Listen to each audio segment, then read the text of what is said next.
Hello सांग मैंने मुझे आपण मानक देखेबी क्षीर किपरि दही छेना लहुणी प्रस्तुत हुए।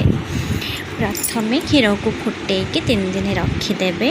रखी सारापर से बसा दही परिणत हो जाए। से बसा दही को दही खुआरे बुले बुले से लहुणी बाहर करा जाए। बहुत किसी समय घंटाए बोधे ताको बुले बुले क्षीर लहुणी अलग है तो लहुणी बाहर जाइए। बहुत काढ़ी रखुची